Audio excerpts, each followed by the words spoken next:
აი აწყურიდან მერე კიდე სულ სხვა პერიოდი დაიწყო ჩემ ცხოვრებაში, იმიტომ რომ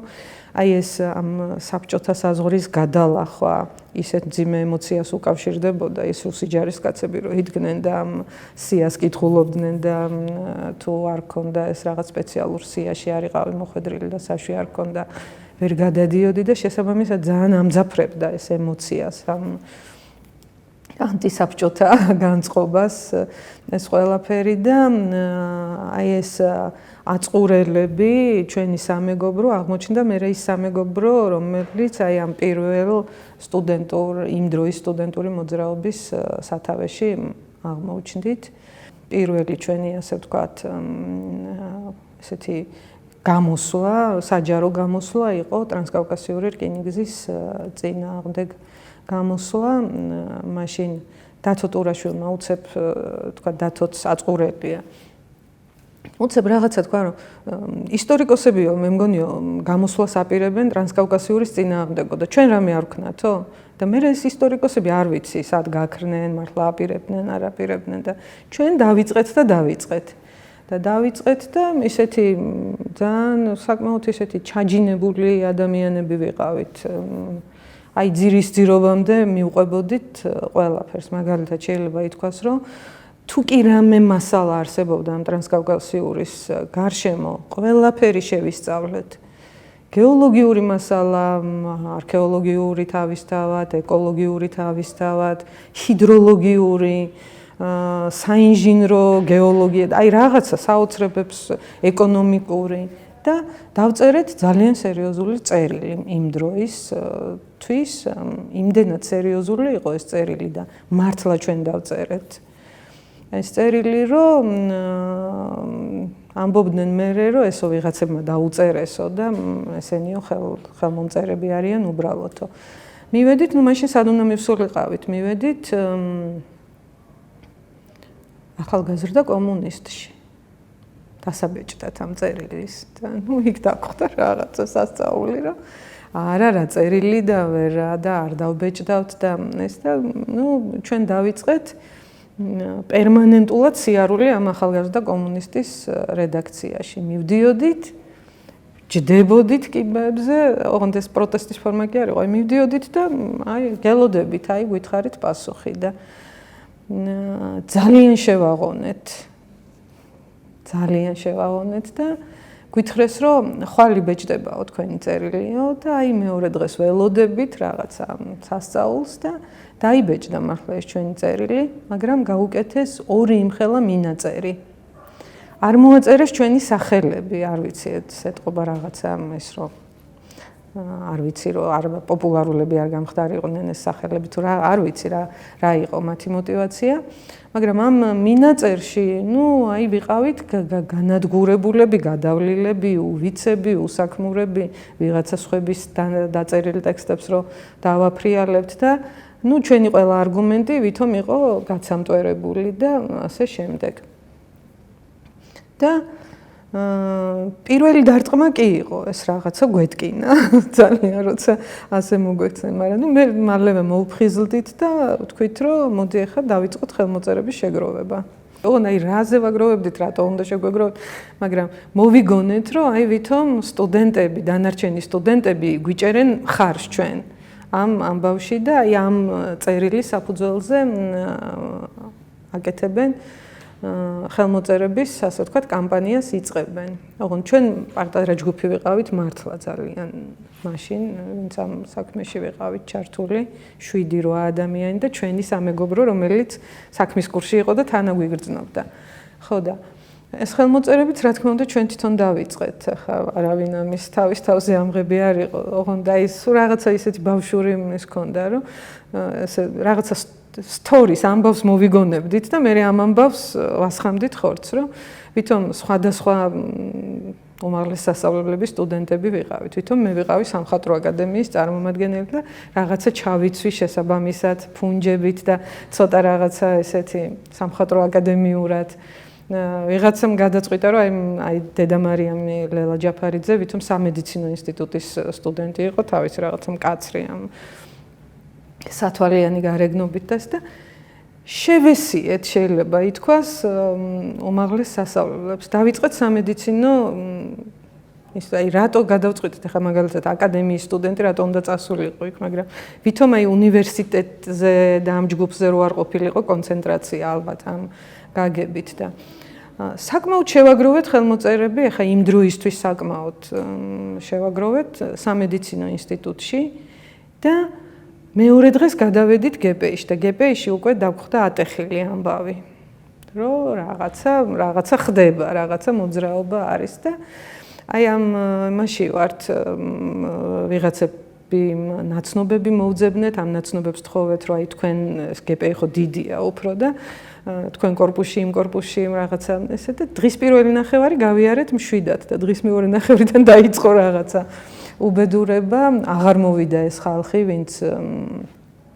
ვისაც ხელმოწერები უნდა მოეტანა და იქ ატყდა რაღაცა დაიბარეს ვისთანაც ურთიერთობა გქონდა და ვიღაცებმა გითხრეს რომ დაგვანებეთ თავი წადით რაღაცა აქ დიდი ამბავია და მე მახსოვს უნივერსიტეტში უნდა წამოვსულიყავი იმიტომ რომ მე რაღაცა ნაწილი ხელმოწერების მქონდა ჩანთაში ამ ნაქსოვ ჩანთაში ესე აკადემიის სტუდენტის ჩანთაში ხო და უნივერსიტეტში უნდა წამოსულიყავ რომ ეს დამემალა შემენახა დაგვებინავებინა და მითხრეს რომ პირველი ვინც გაგიჩერებსო მანქანაო ისო იმაში არ ჩაჯდეო ის გაატარეო და მეორეში ჩაჯექიო პირველმა ვინც გამიჩერა გავატარე და მეორე გამიჩერა უნივერსიტეტის რექტორი პარტკომი შეხედა ჩამსვეს მანქანაში წამიყვანეს უნივერსიტეტში და იქ მერე ნუ დაიწყო რაღაცა დაუსრულებელი ის რომ აი ესენი რაღაცა ბუნტს აწყობენ ესენი ესა და მქონდა 2000-მდე ხელმოწერა უკვე შეგროვილი და ეს მაშინ 2000 ხელმოწერა ძალიან ბევრი იყო იმ დროისთვის და ისეთი ამბავი ატყდა რომ ეს ხალხი ხო არ გვიცნობდა ვინ ვიყავით მაგრამ აი დაგვიწყეს ძებნა და ვისაც ხელი ქონდა მოწერილი ტირილით მოდიოდნენ და გვეუბნებოდნენ რომ დაგვიბრუნეთ უკან ჩვენი ხელმოწერები და მაშინ ხო არც ქსეროქსი იყო არც არაფერი არ იყო და აი ვინც ძალიან განიცდიდა ფოტოს უღებდით ამ ხელმოწერებს და იმას არ ვატანდით აი ესე უხევდით რომ აი არ იქნება თქვენი ხელმოწერა არსად გამოყენებული და ძირითადად სამედიცინოდან მოდიოდნენ ესეთი ატირებული ადამიანები მაშინ და ძალიან მძიმე იყო ეს იმიტომ რომ ადამიანურად ახლა გვერიდებოდა ვფიქრობდით რომ რამე პრობლემა არ შეექმნა სამ ხალხს და ეს რომ მოხდა რომ ჩვენ სწორედ მედიასთან შეჯახება მოგვიხდა ხო პირველი მერე გაჩნდა რაღაცა ესეთი იდეა რომ უნივერსიტეტის გაზეთში მოეცათ ჩვენთვის ერთი ფურცელი და ასე გაჩნდა სტუდენტური ფურცელი რომელიც იყო აი ყველაზე პოპულარული ლეგალური გამოცემა კი იყო მაშინ არალეგალური რაღაცა ფურცლებით ჟურნალებიც მაგრამ იყო ძალიან ლიმიტირებული ცხადია და ყველას ხელი არ მიუწვდებოდა და ეს წარმოიდგინოთ ახლა უნივერსიტეტის გაზეთის ტირაჟით პარასკევ დღეს გამოდიოდა ესა და პარასკევ დღეს იყო აი დიდი მოწოლა უნივერსიტეტზე რომ ეს გაზეთი შეეძინათ და აი ეხა რომ გადახედო რამე განსაკუთრებული ეხა რა ვიცი თითქოს არა მაგრამ აი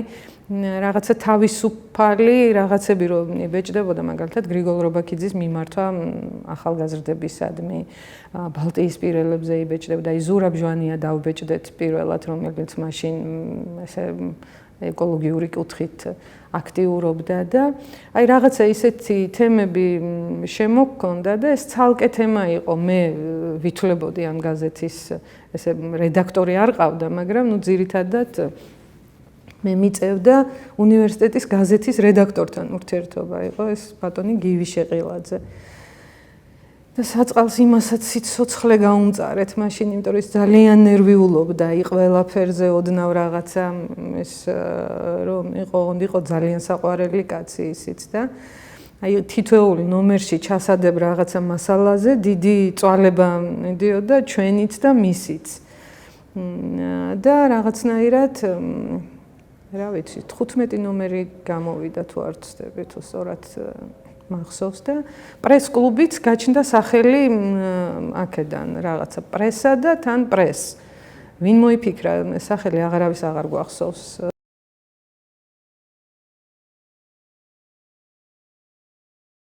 დისიდენტური ჯგუფების გაჩენა, უკვე ორგანიზებული გაჩენა და გარეჯის თემის გაჩენა უკვე პარალელურ რეჟიმში შეიძლება დავიწყოთ, ანუ 87-ის ბოლოს. ამ წერილის გამოქვეყნება უძღოდა გარეჯზე პირველ მანიფესტაციას ცხადია და პირველი მანიფესტაცია უკვე გარეჯზე აღმოჩნდა საკმაოდ იმ დროისთვის ხალხმრავალი. უნივერსიტეტის ეზოში შევიკრიბეთ და რაღაცა მსვლელობით გვინდოდა წასვლა მისკენ. მანამდე ამას უძღოდა ის, რომ ერთხელაც იქედან ჩამოვიტანეთ გარეჯიდან ჭურვი აფეთქებული ნივთმტკიცებად, იმიტომ რომ ისინი გვიმტკიცებდნენ, რომ არავითარი აფეთქებები არ მიმდინარეობს. იქ იყო ხალხი, გეოფიზიკოსები, რომლებიც იქ ცხოვრობდნენ და ისინი გვეუბნებოდნენ, რომ ჩვენ ვხედავთ, ჩვენ გვესმის ეს აფეთქებები, მივდიოდით, უთვალთვალებდით და როცა უთვალთვალებდით, მაშინ არის რო და არავინ და ესეთი ბევრი ამბავი უძღოდა ამას, მაგრამ ეს აფეთქებული ჭურვი ძალიან ისეთი ცხადი მაგალითი იყო მაშინ ესეთი პირდაპირ მტკიცება, რომ აი იქ ასეთი რამე არსებობს და ვითომ ამბობდნენ, რომ ეს მხოლოდ მსუბუქი სასროლეთია და მხოლოდ ტყვია სისვრიან და არა ჭურვებს და ეს ჭურვი ძალიან დიდი ჭურვი იყო, აი გახეთქილი ჭურვი, ესე მხარზე გადებული, დათო ტურაშვილის მხარზე გადებული იყო და დაგვქონდა ეს ჭურვი ინსტანციიდან ინსტანციაში, ასე ვთქვათ, როგორც სერიოზული სამხილი. ამის მე მაგალითად იყო ასეთი